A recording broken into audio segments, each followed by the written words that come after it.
Hello guys, welcome to the vlog. कल को हमारा एग्ज़ाम है एनटीपीसी का और आज हम निकल चुके हैं। मेरा जो एग्ज़ाम है वो फगवाड़ा है और जाऊंगा मैं जलंधर सिटी, क्योंकि वहाँ पर रहने का सही सिस्टम है।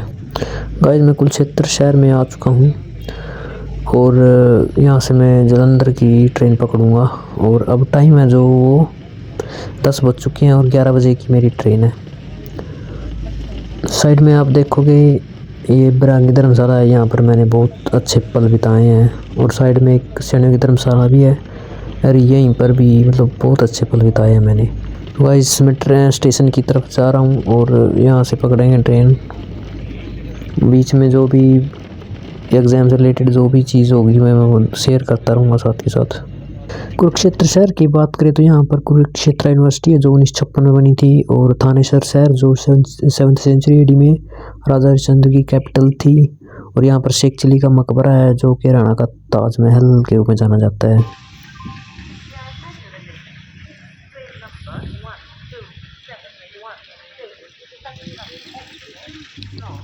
गाइस, मैं कुरुक्षेत्र स्टेशन पर आ चुका हूँ और आपको जो ये बैकग्राउंड आवाज़ सुन रही है ये सरला चौधरी की है। इन्होंने 1982 में ज्वाइनिंग ली थी और 1990 में रिटायरमेंट ली है और उसके बाद से ही इनकी आवाज़ को रेलवे आइडेंटिटी के रूप में यूज़ किया जाता है। इन्होंने अपनी आवाज़ को अलग अलग टुकड़ों में, जैसे गाड़ी संख्या, ट्रेन नंबर, ऐसे ऐसे करके टुकड़ों में, हज़ारों में क्लिप बना ली और उसके बाद से ही कंप्यूटराइज तरीके से इनकी आवाज़ को अलग अलग स्टेशनों पे यूज़ किया जाता है। आपने देखा भी होगा। और जो स्ट्रेटजी यहाँ पर यूज़ की जा रही है ये एक बहुत ही ज़बरदस्त स्ट्रेटजी है जिसको पॉइंटिंग एंड कॉलिंग बोलते हैं, जो जापान में यूज़ की जाती है और इसको जापानीज़ में शिहानो कान को बोला जाता है। इससे 85% तक गलती करने की गुंजाइश गिर जाती है, इसीलिए इसको इंडिया में भी यूज़ किया जाता है कि बहुत ही स्मार्ट और एडवांस स्ट्रेटजी यहाँ पर यूज़ की जाती है। और गाइस, हमारी ट्रेन आ चुकी है और अब हम निकलते हैं। हमारा कम से कम 3 से 4 घंटों का रूट हो सकता है, हमें टाइम लग सकता है क्योंकि हम जलंधर सिटी जा रहे हैं जो कि बहुत दूर है। गाइस, जहाँ पर हम जा रहे हैं जलंधर शहर में, वहाँ के कुछ ऐसे फैक्ट बताऊँगा मैं आपको, शायद ये आपको पता हो। जैसे कि यहाँ पर ऐसा माना जाता है कि 100 AD में 4th बुद्धिस्ट काउंसिल हुई थी, लेकिन आपको पता ही है, हमें पता है कि जो 4th काउंसिल है वो कश्मीर में हुई थी, लेकिन ऐसा भी माना जाता है कि यहाँ भी हुई है। और साथ में यहाँ पर जो अपने गदर पार्टी बनाई गई थी, वहाँ से जो बंदे थे वो यहाँ से भी गए हुए थे। और इस शहर को हम स्पोर्ट कैपिटल ऑफ इंडिया के नाम से जाने जाते हैं। और इस शहर का जो नाम है वो ओल्ड नेम, जैसे कि जो ऋग्वेद में पाया गया है, त्रिगर्ता, इसका ओल्ड नेम है। गाइस, हम रेलवे स्टेशन पे आ गए हैं, आप देख सकते हो जलंधर शहर का ये रेलवे स्टेशन है। और हम अब जाएंगे कैंट, क्योंकि मैं बाहर गया था तो वहाँ पर एक अंकल जी मिले, उन्होंने मुझे एक बढ़िया सलाह दी कि यहाँ पर गुरुद्वारे नहीं है ऐसे, लेकिन आप कैंट में जाओगे तो वहाँ पर काफ़ी अच्छे गुरुद्वारे आपको मिलेंगे, तो मैं वहीं पे जा रहा हूँ। और हिस्ट्री मूवमेंट से देखें तो यहाँ पर काफ़ी ज़्यादा मोनूमेंट्स हैं, जैसे कि यहाँ पर देवी तालाब मंदिर है, वन ऑफ दी जो 51 ज्ञान पीठ हैं हमारे, वहाँ उनमें से एक यहाँ पर है। ऐसा माना जाता है कि यहाँ पर सती का राइट ब्रेस्ट यहाँ पर गिरा था। और हरबल्ला संगीत सम्मेलन, ये वर्ल्ड का oldest historical class musical festival है जो एवरी दिसंबर को यहाँ पर मनाया जाता है। गाइस, ये आप जो रेलवे स्टेशन देख रहे हैं ये स्टेशन कैंट का है। विजुअली ये सिटी से बड़ा है, आप देख सकते हैं काफ़ी बड़ा है। कैंट के बारे में बात करें तो एक जो इसकी फुल फॉर्म है ये कैनोटमेंट बोलते हैं, जिसका मतलब है मिलिट्री गैरेज। अक्सर जो कैंट होते हैं ये मिलिट्री के लिए बनाए जाते हैं, जहाँ पर ट्रांसपोर्ट हब हो या फिर जो शहर बॉर्डर के पास हो, तो ऐसे शहरों के लिए कैंट बना दिए जाते हैं। क्योंकि ये आर्मी यहाँ पर रखी जाती है और आर्मी के पास सेंसिटिव इंफॉर्मेशन होती है, तो ऐसा शहर को ख़तरा हो सकता है, तो इसलिए शहर को अलग कर दिया जाता है टेंट से। और ये स्पेशल इस हिसाब से डिज़ाइन किए जाते हैं। यहाँ पर स्कूल होते हैं, मार्केट होती है, एक रेजिडेंशियल क्वार्टर होते हैं आर्मी के लिए। और यहाँ पर जो रेलवे स्टेशन है वो काफ़ी बड़े होते हैं, क्योंकि क्या पता कहीं पर वार हो जाए तो हथियारों से स्टेशन मतलब ट्रेन से हथियारों को सप्लाई किया जा सके। इंडिया में टोटल 62 कैनोटमेंट है। गाइस ये यहाँ का गुरुद्वारा है, काफ़ी अलग सा लगा मुझे गुरुद्वारा, अजीब सा। और ये जो गुरुद्वारा है ये रेलवे स्टेशन के बिल्कुल पास ही है, करीब 10 मिनट की दूरी होगी पैदल। और अगर आप हरियाणा की तरफ से आ रहे हो तो ये आपके राइट साइड में पड़ेगा, कैंट के अंदर। और कैंट के बारे में बात करूँ तो जो ये कैंट होते हैं ये 2 कैटेगरी में होते हैं, कैटेगरी 1 और 4। जो 1 के कैटेगरी के होते हैं वो 50,000 से जितनी भी जनसंख्या होती है उससे ज़्यादा उन शहरों के में बना दिए जाते हैं। और जो जलंधर सिटी है ये जलंधर कैंट है ये कैटेगरी 1 में ही है। और एक कैटेगरी 4 होती है जो 50,000 से कम के लिए होते हैं। ये कुछ खास बात थी कैनोटमेंट के बारे में, खासकर मिलिट्री के लिए बनाए जाते हैं, मिलिट्री को सुविधा हो उसकी,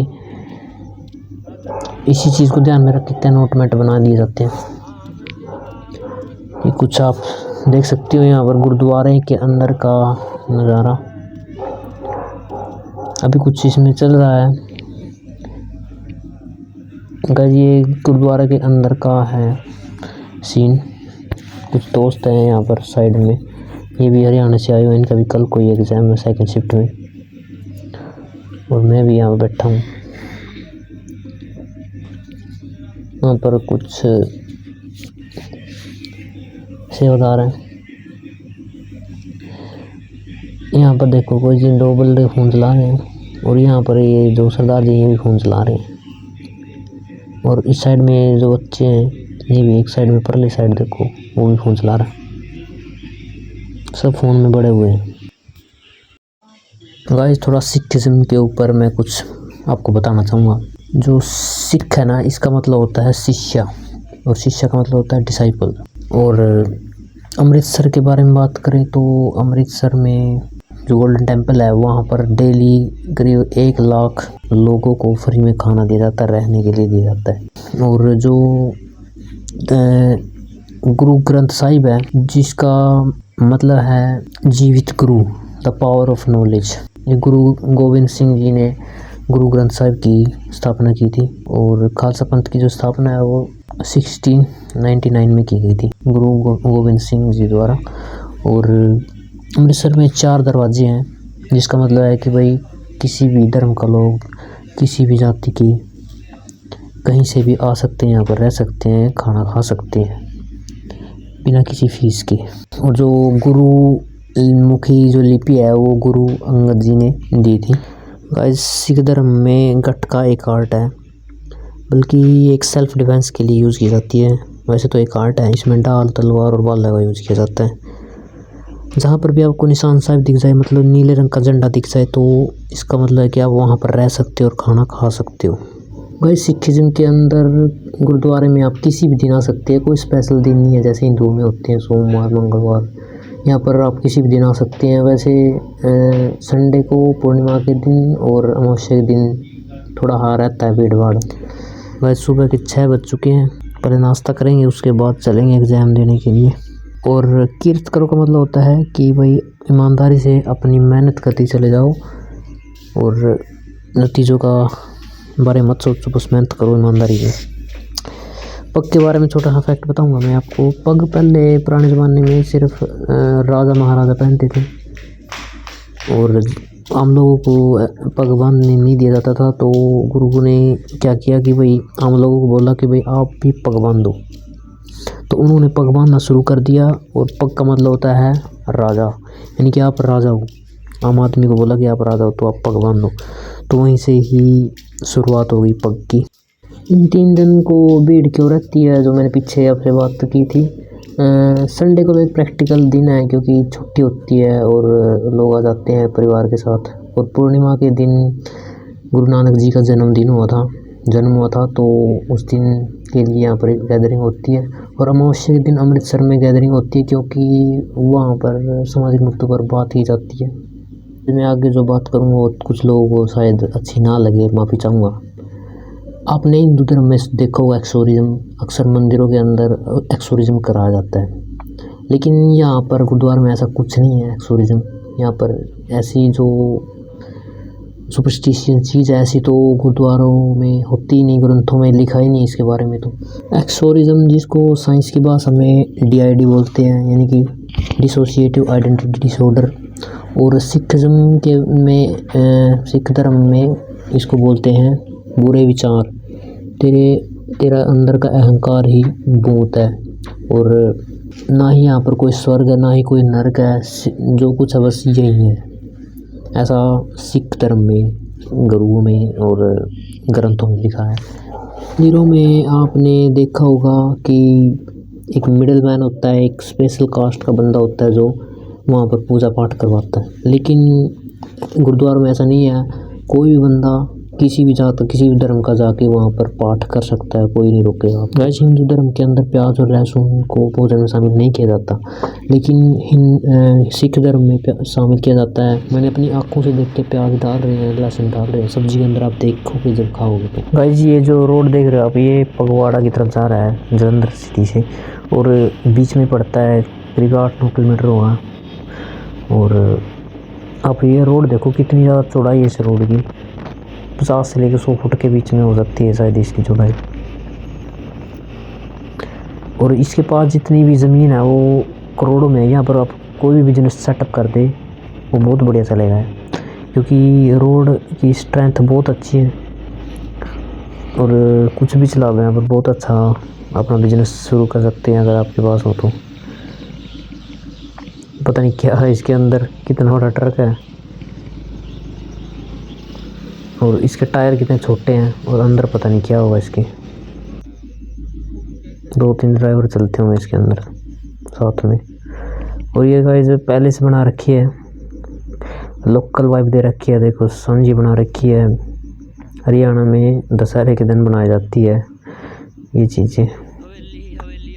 और साइड में कुक भी बना रखा, पूरी लोकल वाइब दे रखी है यहाँ पे। और रोड सामने इनके बिल्कुल। अगर आपके पास भी कोई प्रॉपर्टी हो तो आप साइड बिजनेस शुरू कर सकते हैं, रोड के ऊपर हो तो कमाल ही हो जाएगा।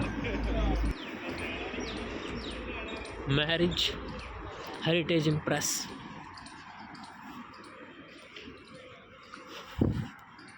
मेरी दूसरी विजिट है, इससे पहले मैं लेवल 1 का देने आया था, अभी NTPC का देने आया हूँ। देखते हैं क्या रहेगा, मैं आपको रिव्यू दूंगा निकलते ही।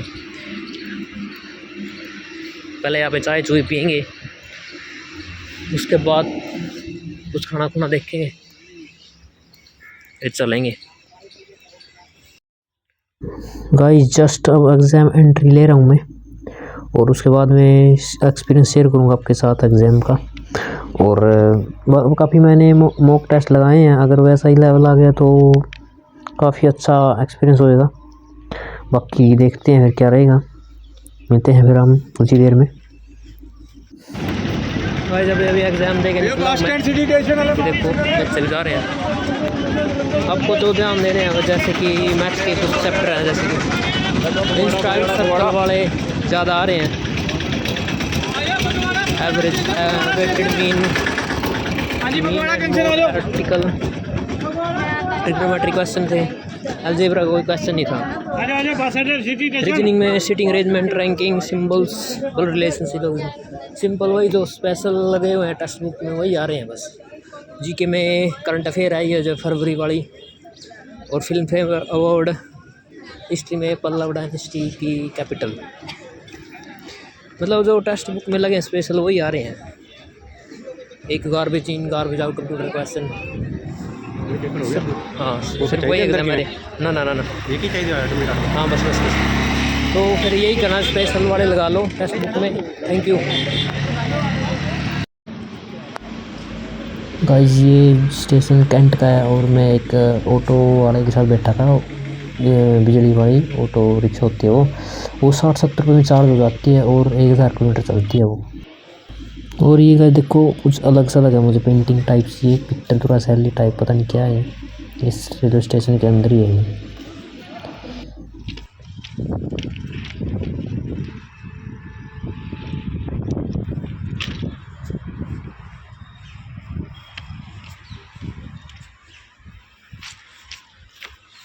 यहाँ से मैं अब एग्ज़ाम तो दे आया हूँ मैं। अब थोड़ा मैं सोच रहा हूँ कि ट्रेन लेट है तो मैं सोच रहा हूँ थोड़ा गुरुद्वारा में जाके रोटी खाया हूँ। यहाँ से कुछ ही दूर है, इतने ट्रेन भी आ जाएगी। 2:15 है और 12 बजे हैं। अब थोड़ी देर वहाँ पे आराम कर लेंगे, उसके बाद चल पड़ेंगे। मिलते हैं फिर। गाइस जस्ट अभी आया हूँ गुरुद्वारे से रोटी खा के, तो सामने से ट्रेन आ रही थी। ये मालवा एक्सप्रेस है जो उज्जैन जाएगी कुरुक्षेत्र से होते हुए। तो मैं अब कुरुक्षेत्र जंक्शन उतरूँगा सीधा। 3 से 4 घंटे का रास्ता हो चुका है। गाइस मैं कुरुक्षेत्र जंक्शन पहुंच चुका हूं, देख सकते हो। और ये मालवा जो मेरी राइट साइड में है अभी जाएगी उज्जैन। यहाँ से मैं पकड़ूंगा ट्रेन कुरुक्षेत्र से कैथल के लिए और उसके बाद मैं चलूँगा घर पे। तो 7 के आसपास मुझे टाइम लग सकता है, 7 से 8 बजे मैं घर पे पहुँचूँगा। गाइस मैंने ट्रेन का रास्ता तो कैंसिल कर दिया क्योंकि ट्रेन थोड़ी लेट थी। 7 बजे तो आएगी वो यहाँ पे और 7 से 8 बजे मुझे कैथल पहुँचाएगी। तो मैंने सोचा कि ट्रेन से न जा कैथल बस से चलते हैं और मैं बस से जाऊँगा। तो आज का जो सफ़र था वो काफ़ी अच्छा था। मेरा जो एग्ज़ाम है वो काफ़ी अच्छा हुआ है। 91 के आसपास मैंने अटैम्प्ट किया है। एक्चुअली तो देखे नहीं मैंने कितने किए, लेकिन 90 प्लस है। तो आज के एग्ज़ाम से मुझे बहुत कुछ सीखने को मिला और मैं चाहता हूँ कि ऐसा ही मैं सफ़र करता रहूँ और ऐसे ही मैं अपनी जर्नी आपके साथ शेयर करता रहूँ ताकि सफ़र आसान हो जाए और कुछ सीखने को मिले। और आपके साथ शेयर करूँगा तो आपको भी सीखने को मिलेगा। You are the luckiest one that seeing growing part of my life that someone doesn't access. So mission accomplished here in Jalandhar. Finger crossed for the result. Thank you for tagging along on this exam trip. Catch you guys in the next vlog. Thank you. Bye bye. एक दिन दुनिया की सैर कराऊंगा मैं आपको, बस ऐसे ही अपना प्यार बनाए रखें। Thank you guys. Thank you so much.